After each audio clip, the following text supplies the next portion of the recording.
Say you wanted to set out to complete a task for your ever-expanding honey-do list. You would obviously need the right tools for the job, right? Whether it be ordering parts for a build, filming pickup shots for an overdue video, or bribing your editor to squeeze in said video with the crispiest of fried offerings. You would have to know what you were getting yourself into to appropriately prepare. Well, the same goes for motorcycle gear, and with RevZilla's Get On ADV Fest quickly approaching, we're going to be going over the ins and outs of motorcycle gear so you can know how to ride in style.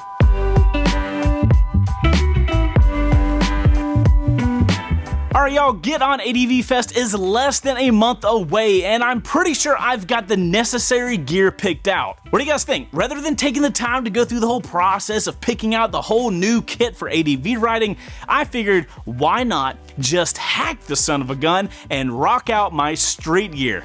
Hey Beau, check it out. You like? What are you doing? I'm showing you my Get On ADV hack. You like it? Feeling self-conscious now. You should. I do not like it at all. You could possibly get away with some of this stuff, like your gloves maybe, or your jacket, but you and I both know we put out stupid amounts of heat. This jacket might be okay for that, but we're gonna be sweating a lot. We wouldn't last about a half an hour out there. Hold on.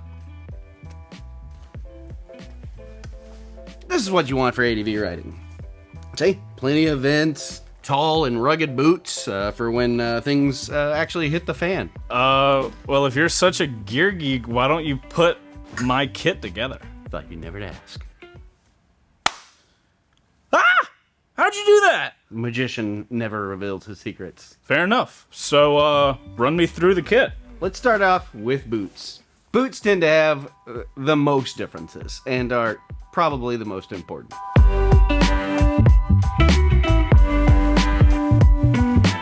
Alright, like I said, we're going to start with ADV boots. They have the most differences and the most important differences between the two. So I figure out of all the gear that you're going to look at today, I think boots would be the one that I would steer most people towards taking very seriously. We have street shoes.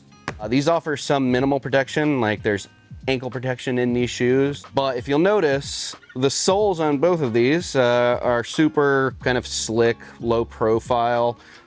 There's not a lot of there's no torsional rotation here on the street shoes. These have a little bit stiffer of a sidewall, but the biggest problem you're going to come across when you are off-road is the potential for rolling your ankle. ADV boots come in different flavors, from more street touring to all the way up to like you can wear motocross boots, and a lot of guys do. They offer a lot more substantial protection in the ankle, in the heel and the toe box, but also they tend to have stiffer soles, and their soles tend to be made of some pretty gnarly stuff. Big tough materials, huge lugs to grip onto pegs. They generally have a really stiff sole. I think this one has a shank that goes about midway through. That's where you're going to sit on your peg, so the more support the better. Some protection in the ankle, but as you can see, it's got some movement side to side. This is good for some light off-road. As you can see, I've done that on these before. These are the ones I took out to the desert. The big boys, however, are going to offer the most protection. So on my left, we have my Forma Evos, and then Chases, which are the Sedici Garda. These are their ADV boots. Something that you'll notice right off the bat, one, we have lots of buckles and stuff like that, but also ankle protection. These keep your ankle from rotating. You'll notice we still have that big beefy sole, big huge toe cap, heel cap, lots of protection, and very importantly, hard parts on the shin. There's a lot of support here. The materials are really beefy. I would take the time to investigate as much as possible, look to find something that meets your needs. These are going to be hard to walk on, but they're really going to protect us, and that's something that you need to consider. I mean, we're going to be pushing 3 days of hard riding, so protection is kind of over comfort in our case, but just do your homework, find that Goldilocks of a boot that helps out, but don't skimp out. Get the right boot, because the last thing you want to do is snap a leg out in the middle of nowhere. So take it seriously, get some boots that give you some coverage that meet all your needs. Dude, the bottom of these boots are kind of like off-road tires, the ones you see on like Jeeps and lifted trucks. Yeah, in a way. Lots of heavy lugs and whatnot. Oh, you mean the ones that sound like dogs that can't howl? What? Yeah, you know the ones that. Did a great job, by the way. I think you're gonna talk on jackets next, right? Well, hey, loud and clear, got it. Yeah, I was going to talk about jackets next.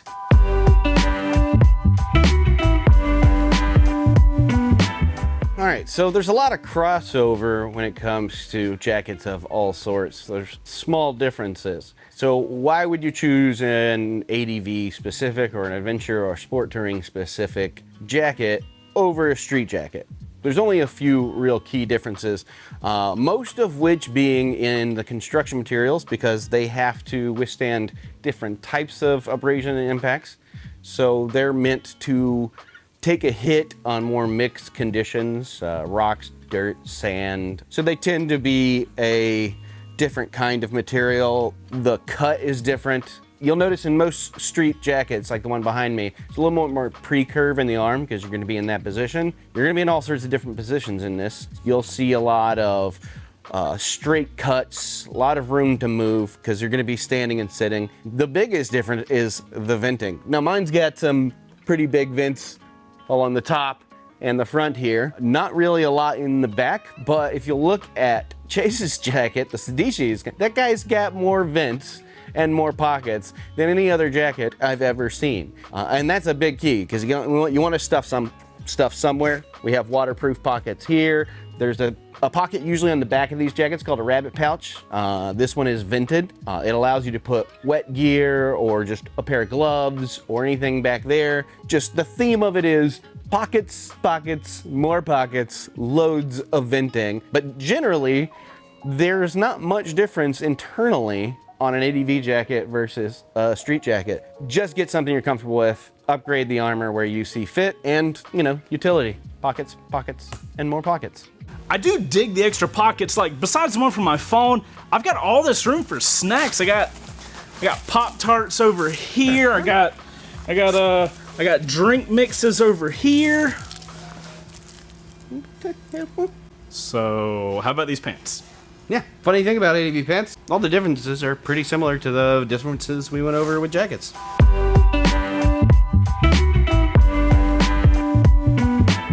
So pants is not much different than jackets. We're looking for the same kind of materials.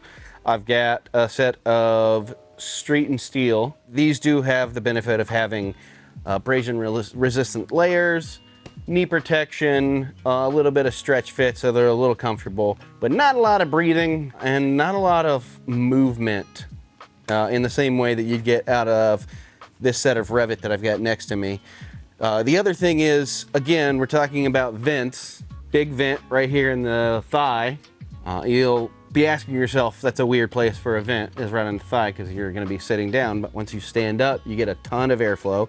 Lots of adjustability, like in the leg, so you can wrap this. I know it fits over my Formas just fine. Now, some of the jackets and pants will have Gore-Tex or some sort of waterproofing built into the actual material. Those tend to be really hot during the summer, so when you're looking for stuff like this, think about when and where you're going to be riding. Just do your homework. Get the stuff that's going to be suited for you. Plus, I think mine looks cool. Don't get white. Horrible idea for off-road. Now, outside of snaggage purposes, I am super stoked to have so much built-in storage.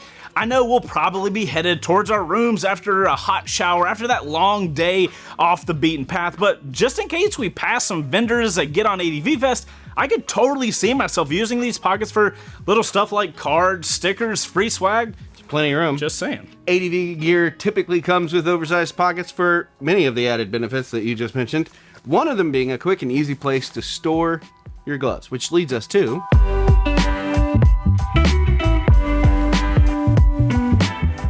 All right, save the smallest for last. Gloves, the reason that I left these for last is because really just wear what is comfortable for you.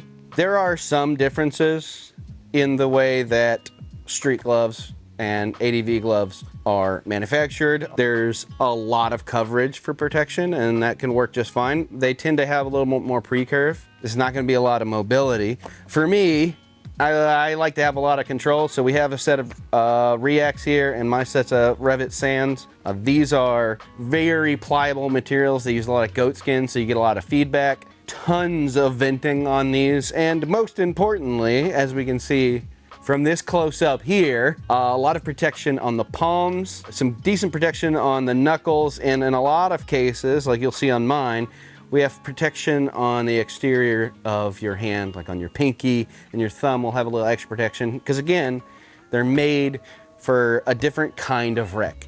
In my opinion, the kind of glove that you should be looking for. Lots of venting if you're gonna be in hot weather, because you're gonna be going slow. Very substantial, but also pliable materials for protection, like on the top of this, a lot of impact resistance, but it's also very movable. And these particular ones, that material is also vented, so all of the mesh on the back of the hand will get it. Really, it's about comfort. What are you gonna be comfortable in riding in the condition that you're in?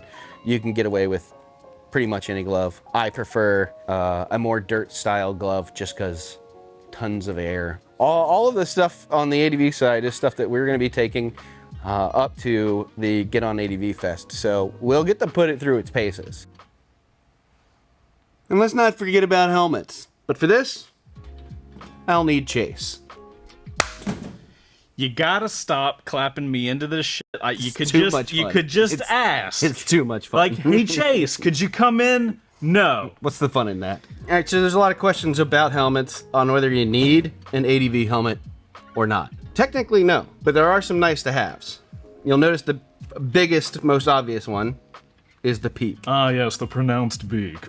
Yes, the peak is good for keeping sun off your face, sun out of your eyes. It helps reduce fatigue. You know what I will be doing? Flying eyes. Nice. I'll probably bring my your throwaways. One man's garbage is another man's new sunglasses. The other thing that you'll notice is the shape of the helmets are much different. Dual sport helmets tend to have more of that dirt bike style, so they've got like a longer beak. That helps to promote airflow and whatnot. The vent construction's a little bit different. I got a big vent up top. You've got this smaller one that is... The Atlas 4 does a pretty good job of flowing It does. So I should live. I mean, yours is covered.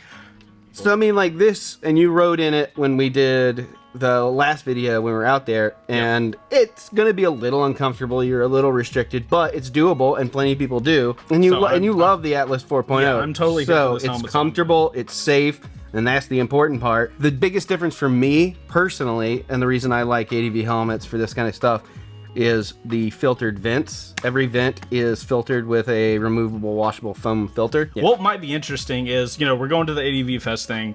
I'm going in a street helmet. You're going to go in an ADV helmet. Yeah. It'll be a good comparison at the end when we come back from that to be like, we'll really know. As an overall, do you have to have it? You don't have to have it. Like, you wear what is comfortable, wear what is safe. The differences are nice to haves. Now cut to Chase and Beau in a month, and Chase might feel differently. But for now, I love this helmet. I'm going to be riding with it.